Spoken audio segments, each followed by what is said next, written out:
And yes, I'm thrilled that we have Nick Oliver joining us today. So Nick is the lead consultant and director with HCOV Global. He's adjunct professor at James Cook University and honorary professor at the Sustainable Minerals Institute. With broad commodity experience across numerous regions, Nick has a focus on fusion of structural, geochemical and geophysical data centered on mapping and drill core analysis. And it is going to be amazing hearing from him today about Proterozoic unconformity-related rare earth elements in Browns Range, WA. So it's going to be a great session. Please keep using the chat and we'll open up the floor at the end. And yes, thanks so much, Nick, for joining. It's amazing having you here. Thanks very much, Jess, and thanks very much for persisting with trying to get me to talk. It's been a long time in the works. It has been a long time. And hi, everybody. So look, I could have given like a more sort of training flavored talk, but this one is, I've been working on this for 10 years, and this is, you know, one of my favorite projects. It's a weird setup. It's in beautiful country, as you can see there, right up in the northwest of Australia. And the thing that I've personally learned from this project a lot is to do with basement cover interfaces, and that's a more general theme that I've got really keen on the last few years, and you'll see it hopefully well demonstrated here. So thanks to Jess for getting me involved, but here's a list of co-authors from, let's get the pointer going. A list of co-authors. Timur and Carl Timur was a grad student of Carl Spandler's and mine, working on this project about 5 years ago. Jessica Walsh has worked with Carl Spandler recently on the zircon work, and then the rest of the people listed there are a geologist from and a fieldy from Northern Minerals.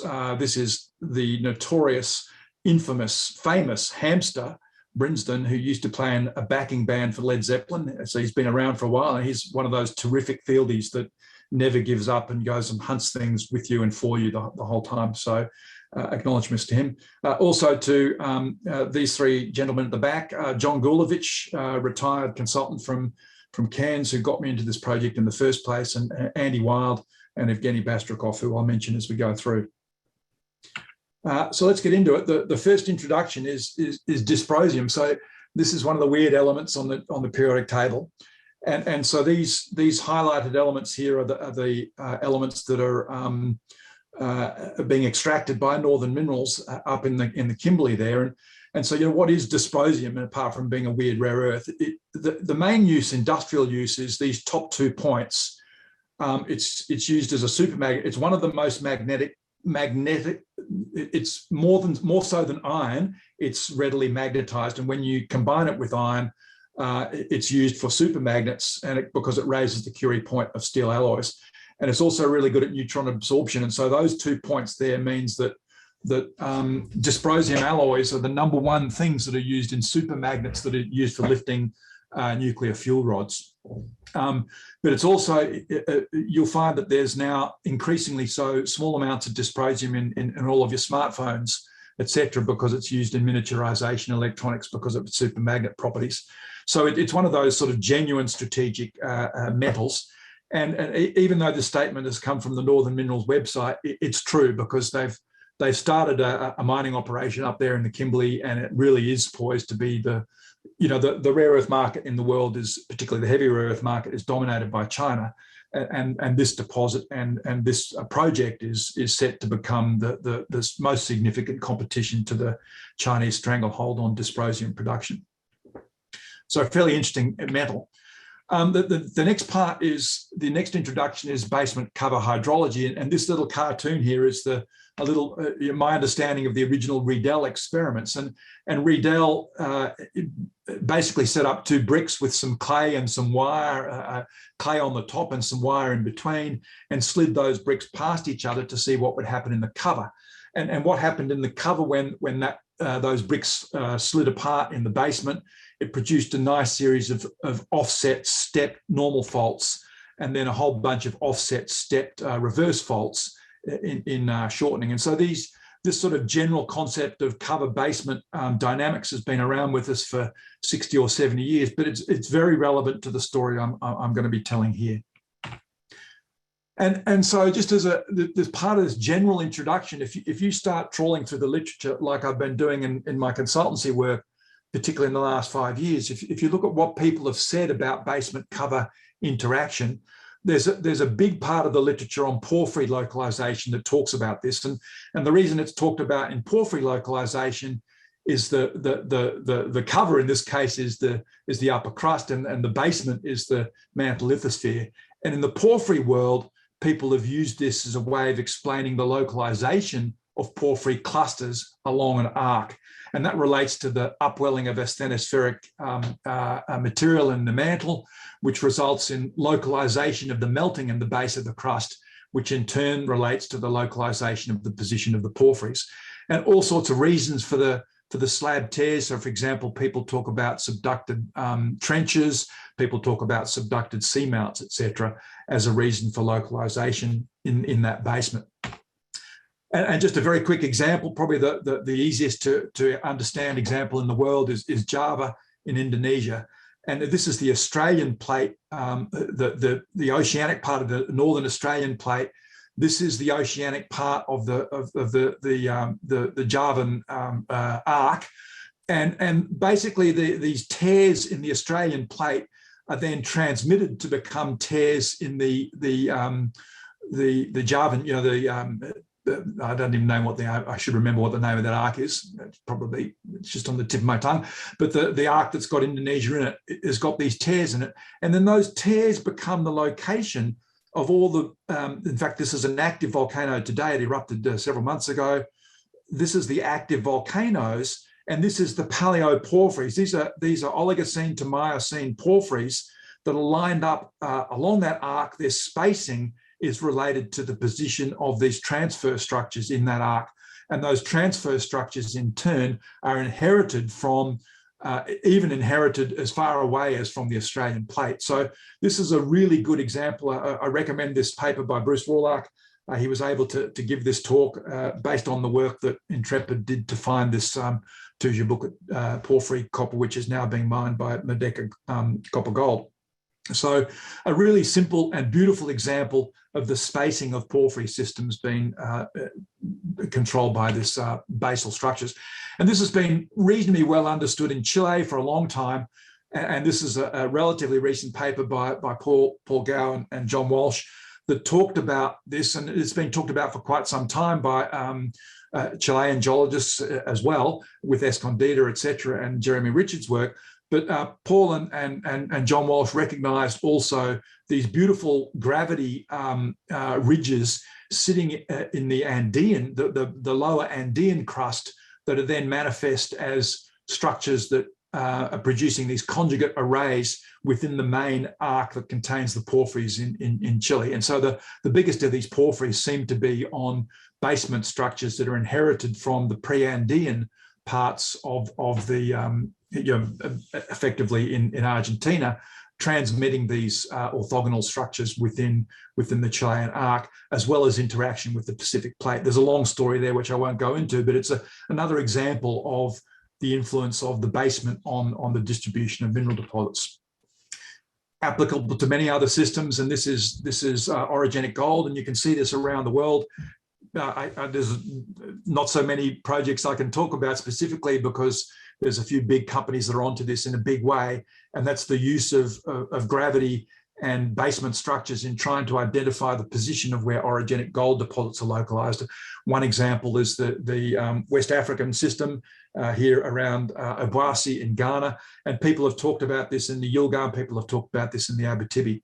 So it's to some extent a hot topic in that sense. That the problem with looking at Archean and Proterozoic rocks is that the basement cover interfaces are commonly not well exposed, and you simply have to infer them from the geophysics. And in fact, this image is deliberately vague, and the interpretation is also a little bit arm wavy. But it's actually quite tricky to see. If you imagine Canadian or a West Australian outcrop, you don't see the basement cover interface. You're just left with, inverted commas, the cover. And so, the story I'm going to tell for the rest of this talk is this wonderful story about the unconformity-related systems in Northern Australia. And that system has been well understood in both Australia and Canada. It's the classic, now these days classic unconformity-related uranium model that Andy Wild will talk about in a few weeks, a couple of weeks in the GeoHug series on a Friday afternoon, but I believe that is, Jess. And so this is a summary from Jefferson, and this summary is still more or less valid in the sense that it explains the problem. And so the two general styles of unconformity-related uranium deposits are so-called ingress style and egress style. And what this points to is the remaining uncertainty in the unconformity-related uranium world of which way the fluids go. And so I think the general model today is that people know that the fluids go both directions, and it's a question of when and where and how it relates to the deposition of uranium. And this cartoon on the left is from one of my previous papers where we did a bunch of modeling. And this sort of cartoon has been talked about quite a lot in the unconformity-related uranium world. And that is the sorts of fluid flow vectors that are required to generate this type of deposit across basement cover interfaces. So the reason I've given that relatively long introduction is that even though we can see this quite well in the unconformity-related uranium and rare earth world, it is a general problem of basement cover interface interaction, which I think is really exciting. And the nutshell of this diagram on the left is simply that there's a few ways you can do it. You can do it through structural controls along rifted boundaries or their inverted equivalents, and you can do it via convective or other types of circulation across the basement cover interface. Maybe it involves intrusions, it doesn't need to. And you can involve topography as well, but more or less the sorts of circulation that people talk about in the unconformity-related uranium model and in the model I'm talking about today relate to the interaction between faults and convective circulation across that basement cover interface. There's been a number of efforts at trying to understand this numerically and conceptually. And again, so this diagram on the right is one from this paper, which I've listed there. It's also listed at the end of this talk. And there's been a number of papers by Kurt Kaiser and others with the unconformity uranium model that talks about the same thing. And here's a recent paper, in fact, it's just come out in the most recent issue of MinDep, talking about more or less the same things. And you can see the sort of flavor of these types of cartoons. The flavor is that if you leave the system to relax, in other words, if you leave the system to structurally relax, then the interaction between the basement and the cover can get down to convective circulation across the basement cover interface. This little cartoon here is actually supposed to be the Mount Isa basin, but it's applicable to this sort of unconformity-related scenario as well. So if you've got permeable fault zones that are not active, they can act as a focal point for the convective cells that can transmit the fluids back and forth across the basement cover interface. But what we worked out in this numerical modeling is that as soon as you turn the faults on, in other words, as soon as you trigger the deformation then tends to dominate the flow. So in this particular case, we talked about the changing thermal structure and changing fluid structure that would result if you oscillated between deformation on and deformation off. You get this circulation set up. And that's kind of summed up in this paper by Rebay and others that came out in Mineral and Depositor for the unconformity-related uranium story, where you get fluid pumping, resulting in fluid being sucked in multiple directions towards a dilatant jog, and then fluid circulation as a consequence of convection. And so this theme is more or less some sort of specific numerical results that try and tease out details of this conceptual cartoon. But these are just numerical models, so it's a bit difficult to really be sure. And they're really just a way of helping people think about the processes that could be occurring around these basement cover interfaces. Andy Wild, this is a talk, a slide stolen from Andy. As I said, he's going to talk in a couple of weeks. The main thing with the unconformity-related uranium models is that the depositional model for this type of deposit really focuses around reduction in the basement. In other words, the fluids in the basement, the reductants within the basement, typically black shales, are a great way to capture that oxidized uranium-bearing fluid from the cover. And circulation around that basement cover interface is going across, in particular, a redox boundary, probably also a pH boundary, but the main aspects of the unconformity uranium model in a depositional sense appeal to that, the graphite in particular, or the methane within the basement or the basement fluids, as being the mechanism for capturing the uranium as it circulates, stealing it from its oxidized form, irrespective of where the uranium is derived from, and capturing it by interaction with these black shales. So the unconformity-related rare earth model, it's been published now in several papers, led by Timur Nazari Dekordi, who's a grad student of Carl Spandler and mine. He's published several papers. I'll list them at the end of this talk, and as we go through, you'll see them. And then Carl Spandler and Jessica Walsh have continued some of that work recently. So it's a logical extension of the unconformity-related uranium models. In fact, sorry, that should say, well, unconformity-related rare earths, they would indeed be a logical extension of the unconformity-related rare earth model, because they're the same model. So that's actually a philosophical question as well as being a typo, if we're talking about jokes. So they're quite obviously a philosophical extension of the same model, but they're supposed to say uranium there, so I'm just being silly. So yeah, so the cartoons more or less look the same. It's interaction across the basement and the cover, and the model in a nutshell, which I'll be talking about for the rest of the talk, deals with interaction across that interface. There's a slight advantage in the rare earth version of this model. The reason why there's an advantage in terms of trying to understand the model is that yttrium, so the main, jumping the gun a little bit, the main rare earth mineral in the Browns range system I'm going to talk about is xenotime. So it's the yttrium phosphate, where the rare earths, heavy rare earth substitute for yttrium. Now, xenotime is a really interesting mineral in this regard, because if you take yttrium and calcium, or yttrium and phosphorus, if you mix them together, there's a serious problem. So in other words, if you take yttrium and phosphorus, you pretty well instantly make xenotime. So in order for this model to work, and people that have talked about apatite in the same way, in order for this model to work, you've got to keep yttrium away from phosphorus. Okay, so you need, given that these are xenotime deposits, pretty well the only way that people can understand the deposition of xenotime is to keep the yttrium away from the phosphorus, because it's just insoluble. So in other words, the general model is that you can dissolve phosphorus from apatite in the cover, but once you've dissolved the phosphorus from the apatite, you need to keep it a long way away from yttrium, because as soon as it sees the yttrium, or as soon as it sees more calcium in a different environment, it's going to dump. So in order for this model to work, to make xenotime type deposits, you've got to keep these apart. So unlike the uranium model, we don't need a reductant. We've just got to keep the yttrium and the phosphorus separate. And so to explain that a little bit better, I'm going to look at two deposits in the Browns Range field. The main deposit that's been mined so far is this one called Wolverine. They were all named after X-Men characters. Most of them were named after X-Men characters.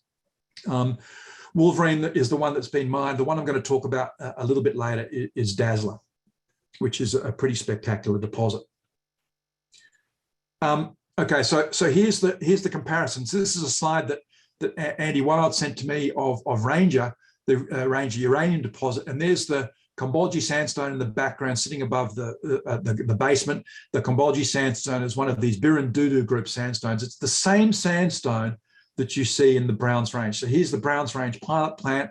There's the Ranger uranium mine, Browns Range rare earth mine, Ranger uranium mine, and the basement and the cover sequence in both these deposits, the Browns Range in West Australia, Ranger in Northern Territory, it's effectively the same geology in a very general sense. These are sandstones that are in the sort of 1600 to 1700 million year range, sitting on Paleoproterozoic or Archean basement, Paleoproterozoic in both cases in detail. It's effectively the same geology.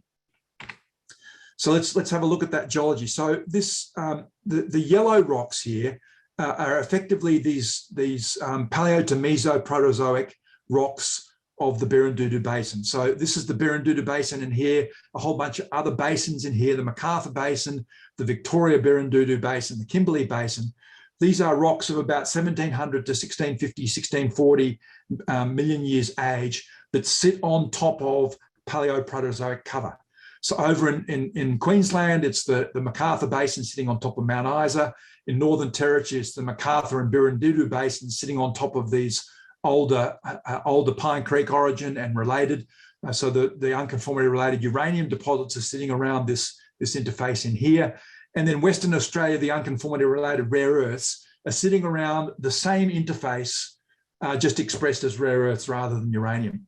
So that blue-yellow interface is the prospective interface for uranium and rare earths across the Northern Territory, Queensland and West Australian boundary. If we go over to the right here, this is the geology around Browns Range, where I'm talking about now. So this is the Browns Range Dome, the western end of the Browns Range Dome. And all of these pink rocks are the exposed basement, which I'll talk about in a minute. This is Paleoproterozoic basement. In fact, it's got strong Archean provenance, which is interesting. It's got 3.2 to 3.1 billion year provenance. They were probably deposited in the Paleoprote. And that dome is surrounded by an unconformably overlain by the rocks of the Birrindudu group, which are laid down at 1.64 billion years and younger. And so that's the general tectonic setting. That tectonic setting can be transported straight to the Athabasca with almost exactly the same timing, as the Canadians and the audience Hi there, Lyle, will be aware of. So the two deposits I'm going to use as the examples here are the Wolverine deposit, which sits in the basement, and the Dazzler deposit, which sits right on the basement cover interface. So the ore association, well, first of all, one of the reasons I've had fun in there, I've used these rocks for training purposes ever since I started working on them, because they are some of the most spectacular breccias I've ever seen. These are just gorgeous breccias. Look at this thing in the middle. What an insane breccia. It's a double breccia. I'll show you a triple or quadruple breccia later on in the talk. These breccias are phenomenal, just spectacular. You walk up to them and you just gobsmacked. They are gorgeous breccias. So the host rocks, so if we look at the clasts in this case, the clasts are the basement rocks. So these are Paleoproterozoic meta-arcosis, and the ore is mostly held in these Paleoproterozoic, they're mostly hosted in these Paleoproterozoic rocks, but the ores themselves locally extend into the Gardner sandstone. That's the exciting bit that I'll talk about later on. The association is xenotime, quartz, hematite, plus or minus fluorine-site. I'll talk about that in a minute, another rare earth mineral. Really, really simple mineralogy, if you regard xenotime as being simple. When you look at them, they just look like epithermal gold or silver, gold-silver deposits. They've got a beautiful muscovite halo. I'll talk about that in a minute at meter to 100 meter scales.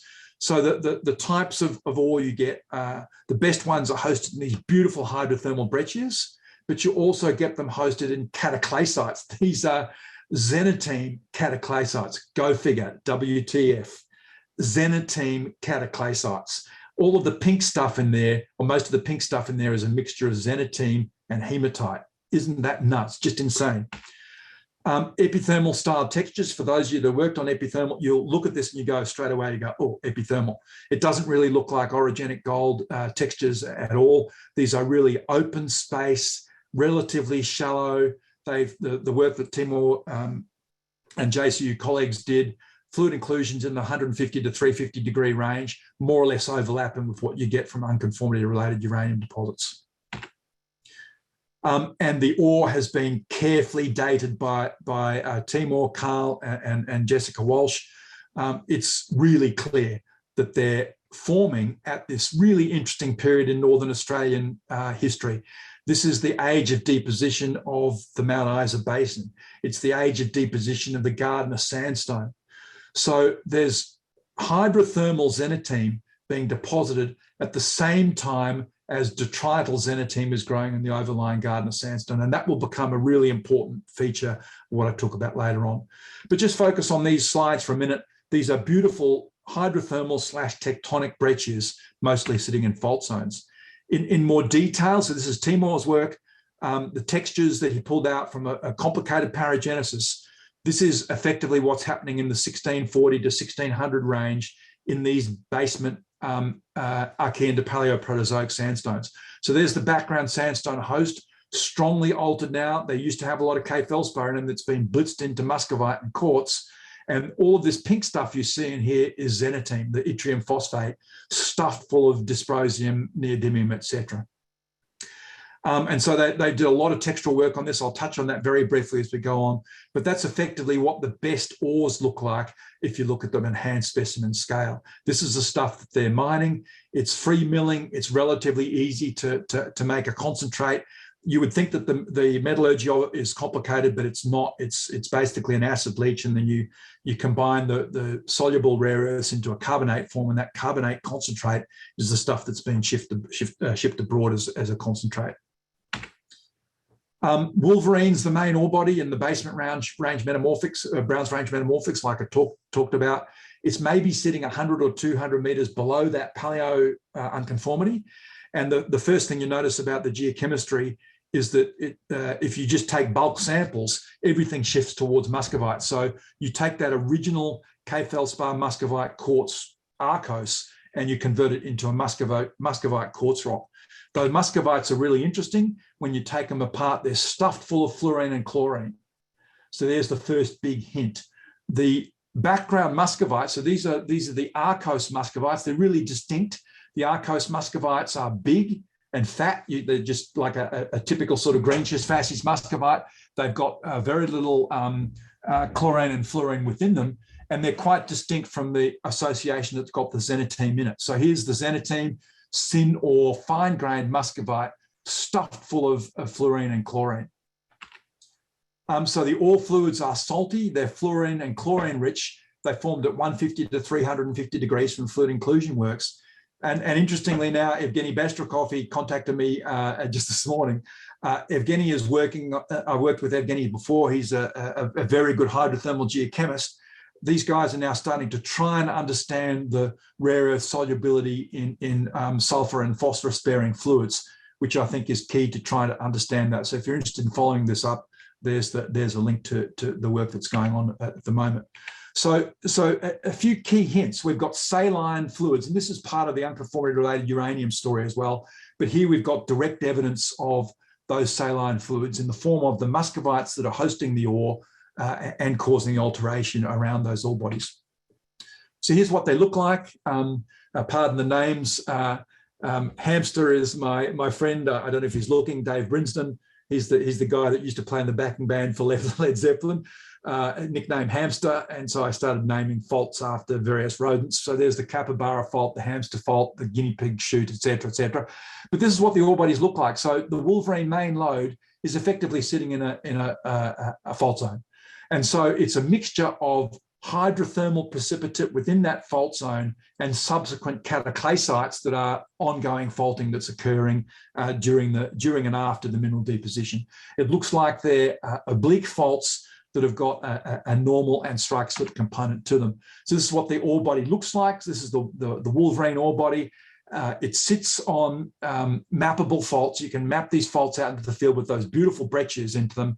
The outcrop dies out to the west, but I've mapped out most of these fault structures in the field and from the geophysics. And you get Wolverine is basically sitting on a quite nice intersection. In long section, it looks like this, and cross section like this. The cross section simply maps out a fault, and there's another fault that transects it.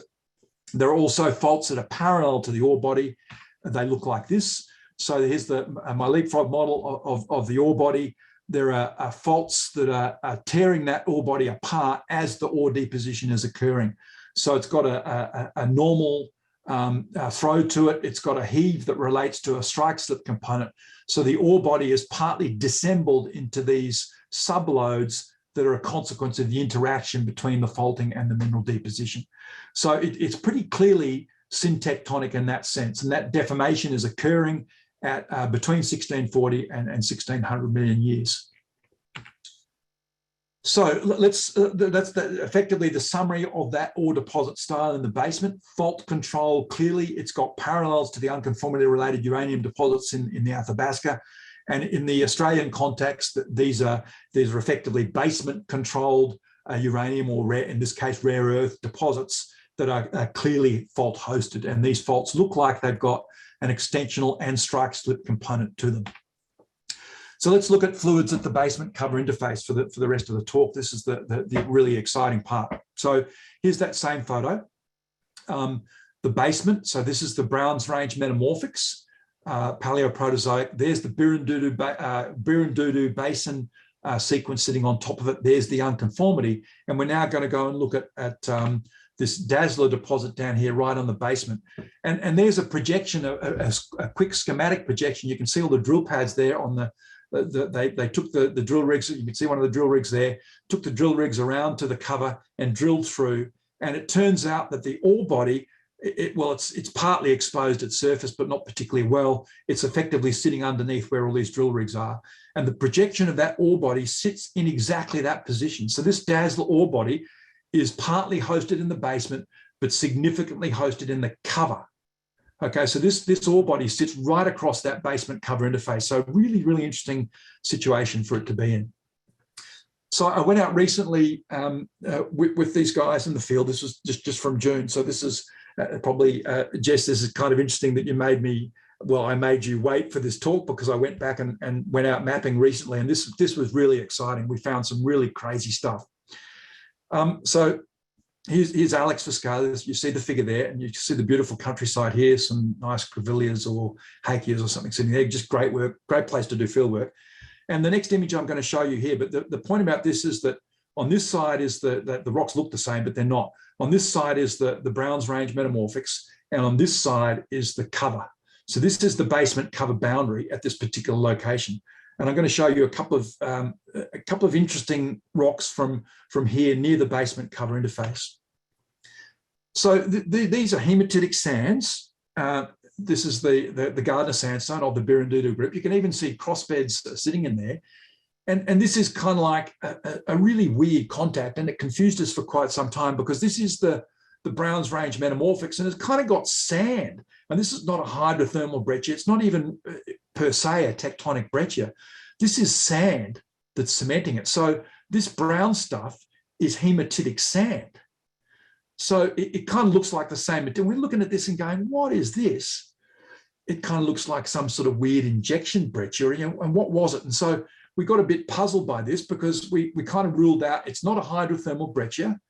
It's not a tectonic breccia in a strict sense because the breccia itself has got a sedimentary matrix. The matrix to this material is brown clastic sand with bits of Browns Range metamorphics in it. So this brown stuff here is the cement, and the cement is made up of brown sand and bits of, this is effectively a sort of conglomerate matrix breccia. Really, really weird. Higher up, so we're next to a fault. I'll put this in context. We're next to a fault, and in the Gardner sandstone, you see this beautiful rock. This is the sandstone. It's got clasts of Browns Range metamorphics. It's got clasts of quartz veins, and the quartz veins have got little bits of xenotime on them. So the cool thing about xenotime is that when you're walking around the field, there's two ways you can find it. Firstly, they're associated with weakly anomalous uranium, so you can pick it up with a scintillometer. But secondly, you can find it through a handheld portable XRF because it's stuffed full of yttrium. In fact, I got a joke slide, which was real. It's a picture of Hassan Bagian and Holly Bridgewater from 2013, from 10 years ago. Hassan is holding up a portable XRF to Holly, and Holly's got this look of surprise on her face because the portable XRF says 600,000 ppm yttrium. And you think it's a joke. It's not a joke. It's real. Because xenotime by weight is about 70% yttrium, because the phosphorus is light and the oxygen's light, obviously. So pure xenotime is about 700,000 ppm yttrium. So you can walk around with a handheld portable XRF and explore for this stuff by, first of all, you've got the scintillometer on because the background uranium is like 10 ppm. It's not much. It's enough to get the scintillometer going. You can pick it up quite easily. And so once you've got it honed in with the scintillometer, you can easily then pick up the yttrium. And so this is about 20 meters above the basement cover interface, and there's quartz with yttrium in it, in the cover sequence. It's even better. When you go to the drill core, this is a photograph from Kurt Warburton from Northern Minerals. Thanks, Kurt. I saw this in core myself. This is the sandstones in the cover, and this is a clast containing ore from the basement. Just think that through. it's a round clast sitting in the cover sandstones. It's got a rounded clast of ore within it. This kind of means that this clast is picked up from abrasion of ore that was exposed at the surface. Here's the big hint. This is kind of getting really, really interesting in the unconformity-related uranium story. So this is not a clast that's been mineralized after deposition of the sandstone. This is the sandstone ripping up a clast that must have been exposed near the surface. Kind of cool. So here's sorry about that. This comes straight from a report that Kurt Warburton's very kindly allowed me to show you some of. Here's this is the cartoon version of that previous outcrop. So there's Alex standing there on the unconformity boundary. So this is the main boundary, but it's not flat here. Okay, so there's the actual normal unconformity sits like this, but this boundary is a fault. And the breccias I showed you, the crazy breccias with the sandy cement, are fault scarp sedimentary breccias. These are growth faults. This is seriously cool, right? So this is the Browns Range metamorphics in the basement. Here's Browns Range metamorphics over here, separated by a fault. Okay, I'll show you that in a map in a second. But the normal unconformity would be sitting here or here. The normal unconformity is sands and conglomerates sitting on top of Browns Range metamorphics. In this location, we've got a key piece of evidence. In this location, we've got a growth fault with the fault scarp breccia sitting along its flank. And you can map this fault scarp breccia out orthogonal to the main unconformity. So I'll show you that in map view in a second. Here's the map. I've given them stupid names, don't worry about the names. So here's the main sandstone, the Gardner sandstone of the Birrindudu group. Here's the main basement. Okay, so this is all basement rocks. And cutting that contact all the way across here are these faults. And the outcrop I showed you before was this outcrop just here.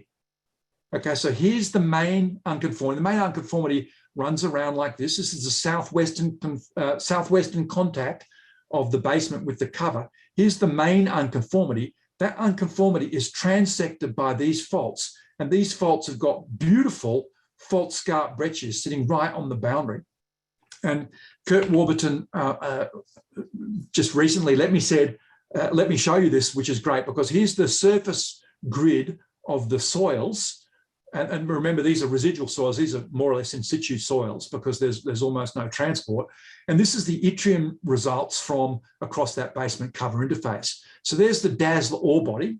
It's got an expression at surface. The ore body itself sits just underneath here. And the previous photo I showed you was across that main basement cover interface, which sits in there. Here's the Iceman prospect, which is sitting upon and straddles across the boundary of this growth fault. So that little red block there is that growth fault, one of the growth faults I was showing you before. And there's a little bit of drift from the soil that takes the yttrium anomaly out. So this is slightly elevated here. There's a little creek that runs out like this, one of those typical Northern Australian dry gullies, and it takes the soil anomaly out into the cover. But the soil anomaly is effectively bound by this growth fault. And just look at the details as you go across here. Now, the yttrium's dying out in the soils. The mineralization is not as strong, but you've got these beautiful little anomalies that are sitting in little compartments that seem to be related to the presence of these cross faults. So I think we've got really kind of crucial evidence here, and I think it harks right back to the whole of the uranium story as well.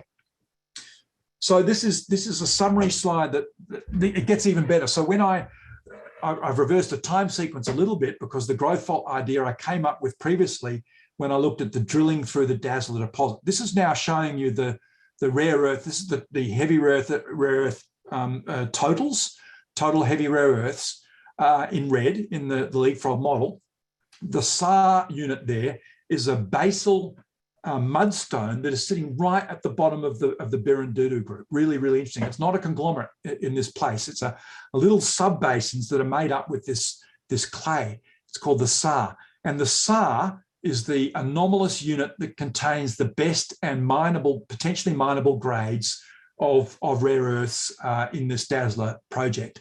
So you can see that the main interface between the basement and the cover is the pink. So the pink interface there has got the main Gardner sandstone sitting on top of it.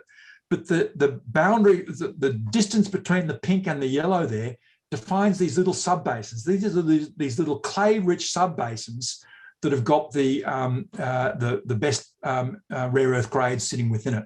And they look like they're separated by these little faults, which I've interpreted as growth faults, and now confirm that with the field work, which I just showed you from recent times. So that the model now is effectively a really clear model of mixing across this interface, but just think what this interface is. It's really, really compelling. The growth faults across that interface were active during sedimentation of the cover. This is the part that's different to the conventional unconformity uranium model. People that have talked about the unconformity-related uranium model have no problem with this being close to the surface, but in this case, it looks like at some point it was the surface. So in other words, that boundary, I think we've got pretty good evidence, as I've gone through here, implies that the faults were active when the pore fluids in the overlying sands, the sands were not cemented. Okay, so we really, I'll quickly flip back. So just think about these lines of evidence. We've got this weird fault scarp breccia, a sedimentary breccia, that's telling you that the interface between the basement and the cover there was sloppy. We've got hydrothermal quartz with xenotime sitting in clasts in that fault scarp breccia about 20 meters above the normal interface, which means that the fault scarp breccias have collected hydrothermal quartz xenotime from the basement and spat it into the sediments as they're getting laid down in that fault scarp. There are clasts of ore, hydrothermal ore, that have been picked up by the sediments in the cover. And then finally, the normal unconformity is disrupted by these fault scarp breccias that you can map out that are orthogonal to the main unconformity. And those fault scarp breccias look like they are compartments or potentially feeders for the rare earth mineralization along that basement cover interface. So this is pretty exciting, I reckon, because it means that we've got pretty good evidence that the mineralization is occurring very, very soon after, or even during deposition of the cover, at least at that basement cover interface. And so to sum that up, there's the flow paths for the system. Here's the cartoons that I developed for the company at the time of thinking about the dazzler mineralization. So let's quickly go through them. We produced these hematitic fault scarps, and then at the same time, we must be dragging those phosphorus-bearing fluids into the basement to be getting the basement-style fault mineralization, because we subsequently pick up bits of that fault-style mineralization in the basement and spit it back into the cover. And then that system keeps evolving. We keep producing these fault scarp breccias that little white blobs in there are supposed to represent the bits of quartz and xenotime that have been picked up from the basement. And then the whole system gets sealed by diagenesis within the cover. And then the mineralization continues. These faults keep on getting reactivated and feeding that circulation across the basement cover interface to end up producing the Wolverine style main high-grade rare earths within the basement sequence. So just to confirm this, even in the cover sequence down near Dazzler, look at that breccia there. Just doesn't it make you weep? Here's the quadruple breccia, or at least a triple breccia. Breccia within breccia within breccia. Quartz cement picking up that fragment, which has already got bits of Browns Range metamorphics and bits of quartz breccia within it. That quartz breccia has got altered Browns Range metamorphics in it. So there's a breccia there, there's a breccia there, and there's a breccia here. And you see the triple or quadruple breccia component there. This thing is anomalous to yttrium. This is in the cover. You walk up to this thing and the yttrium, it's not going off, but it's anomalous. So this is the outflow from the basement after the deposition of the cover. So you can really see that the mineralization here, it's starting at the time of the deposition of the Browns Range cover, It's continuing until the veins are coherent enough to make beautiful hydrothermal tectonic vein sets in the basement and the cover. So general growth faults, they look like this. They're really good for syngenetic deposits. They're good for remobilization of syngenetic deposits. They're good for inversion-related epigenetic deposits. And we've got all of those three types of deposit sitting in the Browns Range system. We've got Wolverine sitting down here that looks like it's inversion-related. We've got Dazzler, which looks like it's a growth fault type deposit, all in the same system. So the original models of Riedel are very relevant. It looks like growth faults are occurring along that basement cover interface, so that we've actually got a component of mineralization that's using transfer faults in that basement cover interface as a way of circulating these fluids across that basement cover interface. So I think this is almost my last slide. This type of cartoon, which is pulled from the petroleum literature, I'm sorry, I've deleted the reference to that. I've got a citation there somewhere. I can make sure people have got it. This type of story is well known in the petroleum literature, where the deposition of the overlying sequence is partly controlled by reactivation of transfer faults, which are penetrative into the basement. So when you go back and look at the Browns Range now, you can see all these cross faults cut through the Browns Range dome. It's part of the exhumation of that dome. These are the faults that control Wolverine-style fault mineralization.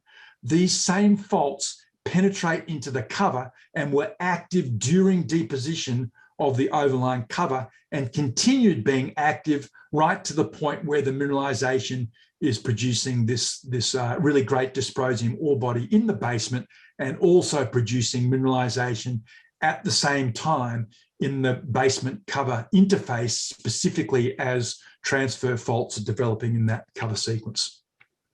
Finally, the work that Timur and Carl Spandler and Jessica Walsh did, really exciting work. They looked at the zircons. The zircons are seriously metamixed. The zircons are anomalous for rare earths. It looks like the zircon chemistry has been such that the zircons became metamixed early in their history, absorbed a bunch of rare earths into their crystal structure during the early stages of their hydrothermal activity. And these ratty zircons looks like they were the source for the mineralization at Browns Range.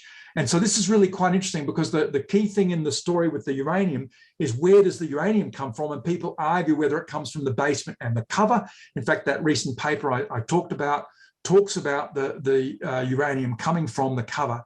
And Andy Weil will address this problem for the unconformity-related uranium story in a couple of weeks' time.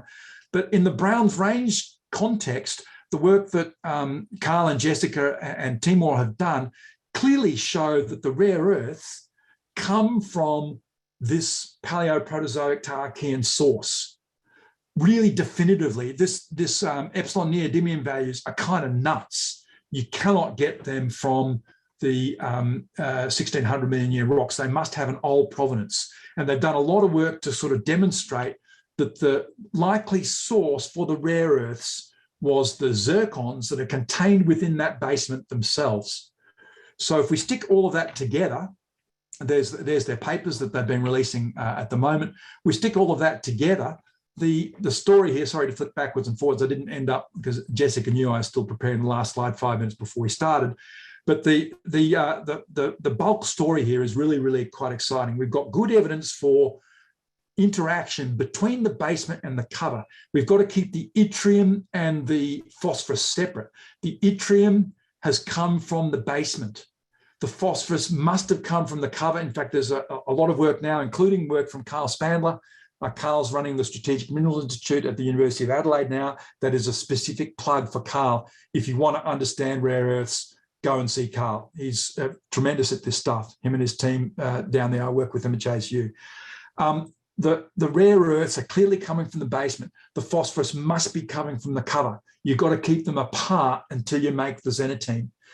And I've now tried to go through what the mixing environment is doing around the Browns Range dome. The phosphorus is getting in as deep as at least several hundred meters to make that Wolverine deposit, but the mixing is also occurring right on the basement cover interface, and some of that mixing is occurring during the deposition of the cover, which I think is a really interesting addition to the overall unconformity-related story. And I think I'll leave it at that. The final slide here, it gives you some of the papers that I was alluding to there. This work by Timor, the recent work by Jessica Walsh and Carl Spandler on the zircons that I just touched on. And this final slide from one of Timor's papers that puts this in the Northern Australian context, really quite interesting. These blue stars represent the rare earths, and they would represent the uranium sits over here at about the same time. This is the same time as the deposition of the Mount Isa group. Karen Connors will talk about that, I think, next week in the GeoHug series. This is a really interesting time in the Northern Australian context. In other words, at the same time that the Mount Isa group is being deposited and then deformed, you have this whole reactivation of the Birrindudu group package. And what I would now do to this slide of Timor's, I didn't have time to do it. Jessica reminded me I had to talk in 5 minutes when I was doing it. What I wanted to do was extend the deposition of the Birrindudu group and just sneak it past that first star. Okay, that first star represents Wolverine mineralization. I'm now going to put this beautiful little gray area in here that continues the deposition of the Birrindudu group into the time frame within which the rare earths began to be deposited. And I'll leave it at that. Thanks very much.